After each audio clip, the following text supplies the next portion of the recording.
안녕하세요. 말씀이 삶이 되기까지 바이블 라이프 이은민 목사입니다. 예수님은 죽으시고 3일 동안 어디에 계셨나요? 예수님은 3일 동안 무슨 일을 하시다가 부활하셨나요? 입니다. 예수님은 금요일 오후 3시에 사망하셨습니다. 그리고 일요일 새벽에 부활하셨지요. 이 사이 예수님에게 무슨 일이 있었을까요? 중요한 것은 예수님의 죽음과 부활은 육체적, 영적 죽음과 부활을 다 포함하고 있습니다. 그와 동시에 육체적인 죽음과 부활에 초점이 맞춰져 있습니다. 먼저 예수님의 죽음입니다. 여러 번 반복하지만 죽음으로 우리의 육신과 영혼이 소멸되는 것이 아닙니다. 육신과 영혼이 단절되어서 육신의 죽음이 되는 것이지요. 그리고 하나님과 단절됨으로 영원한 죽음이 되는 겁니다.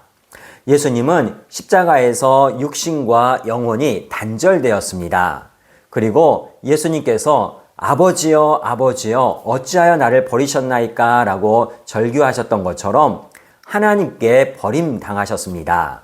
즉 예수님은 십자가에서 완전한 죽임을 당하신 겁니다. 그럼 3일 기간 동안에 예수님의 영혼과 육신은 어떻게 되었을까요? 먼저 예수님의 영혼입니다. 완전한 인간이신 예수님의 죽음도 크게는 우리의 죽음과 동일합니다.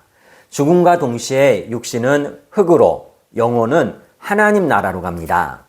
이에 대한 증거가 바로 십자가 다른 한편에 있는 강도에게 오늘 내가 나와 함께 낙원에 있으리라 라는 약속입니다. 이 부분을 잘 이해해야 합니다. 앞서 우리는 인간이 죽으면 그 영혼이 천국과 지옥으로 간다고 함께 나누었습니다. 그런데 성도의 영혼은 천국에 간다고 생각하면서 예수님의 영혼이 바로 천국에 간다는 것이 용납되지 않는 것이지요. 그러다 보니 예수님이 말씀하신 낙원이 천국과 지옥, 이 중간 지역이라고 오해를 하게 됩니다. 강도는 예수님에게 당신의 나라에 임하실 때 나를 기억해 주소서라고 요청을 했습니다. 예수님의 나라는 천국과 지옥 중간에 있는 것이 아닙니다. 바로 하나님의 나라입니다.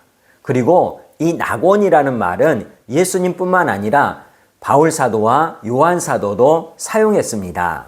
바울이 천국을 경험했던 것을 다른 사람을 빗대어서 말한 적이 있지요. 이렇습니다. 그가 낙원으로 이끌려가서 말로 표현할 수 없는 말을 들었으니 라는 말씀입니다. 바울이 천국도 지옥도 아닌 중간 지역에 간 것이 아닙니다. 요한계시록에서 에베소서 교회를 향하여서 이렇게 말합니다. 이기는 자에게는 내가 하나님의 낙원에 있는 생명나무의 열매를 먹게 하리라 라는 말씀입니다. 즉 낙원은 에덴의 완성인 새 하늘과 새 땅임과 동시에 하나님 나라를 가리킵니다. 그럼 예수님의 육신은 어떻게 되었을까요? 예수님의 육신은 3일 동안 무덤에 있었습니다. 이는 육체의 완전한 죽음을 증거해 줍니다. 즉 예수님의 육신이 예수님의 영혼과 단절되어 있었던 것이지요. 그와 동시에 예수님의 육신은 죽음의 권세 아래 있었던 겁니다. 우선 여기까지 정리해 보겠습니다. 예수님께서 십자가에 달려 죽으심과 동시에 예수님의 영은 천국으로 그리고 육신은 사망의 권세 아래 머물게 되는 겁니다. 베드로 사도가 이 부분을 잘 설명해 주고 있습니다. 그리스도께서 단번에 죄를 위하여 죽으사 의인으로서 불의한 자를 대신하셨으니 이는 우리를 하나님 앞으로 인도하려 하심이니라. 자, 여기서부터 중요합니다.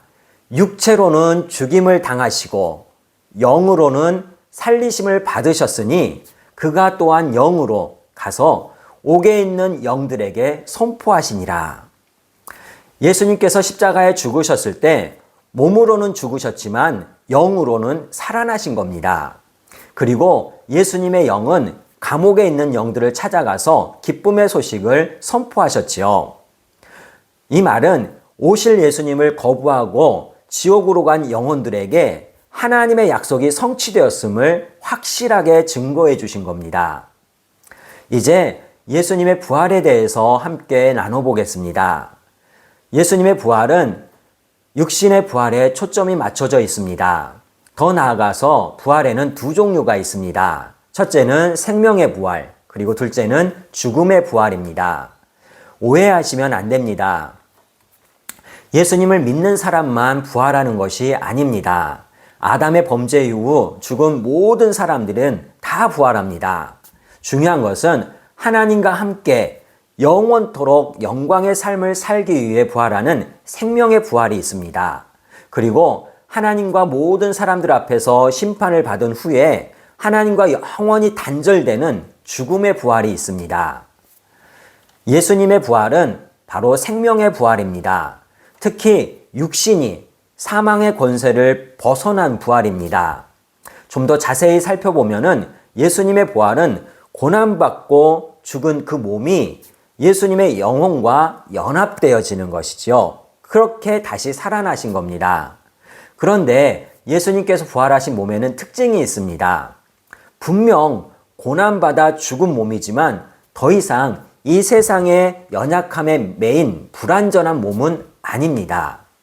완전하고 강하고 영광스럽고 시간과 공간을 초월하는 몸이지요. 요한복음 20장 막달라 마리아에게 나를 붙들지 말라, 나를 만지지 말라, 내가 아직 아버지께로 올라가지 아니하였노라 라는 말씀이 있지요. 이 말씀을 이상하게 여길 필요가 없습니다. 예수님의 영혼은 죽음과 동시에 천국으로 가셨습니다. 하지만 육신은 3일 동안 죽음의 권세 아래 있었지요. 즉 아직 하나님께로 올라가지 않은 것입니다. 자, 처음 질문으로 돌아가 볼까요? 예수님께서 죽으시고 3일 동안 어디에 계셨나요? 입니다. 네, 예수님의 영혼은 낙원, 곧 하나님 나라에 계셨습니다. 그리고 육신은 3일 동안 무덤, 죽음의 권세 아래 있었습니다. 3일은 육신의 완전한 죽음과 육신의 부활을 확실하게 보여주기 위함입니다. 넘어가서 예수님은 3일 동안 무슨 일을 하시다가 부활하셨나요? 입니다. 앞서 나누었듯이 예수님의 육체는 죽음의 권세 아래 있었습니다. 하지만 예수님의 영혼은 천국에 가셨습니다. 그와 동시에 예수님의 영은 지옥에 갇힌 영혼들에게 가서 하나님의 약속이 성취되었음을 확실하게 선포하셨습니다. 그러므로 하나님과 동일하신 예수님이 한없이 낮아지시고 죽기까지 순종하심으로 우리를 살려주신 그 은혜를 우리는 우리의 심령과 삶에 날마다 되새겨야 됩니다. 그리고 그 무엇과도 바꿀 수 없는 예수님을 우리를 살리기 위해 내어주신 하나님의 한량없는 사랑을 의지해야 합니다.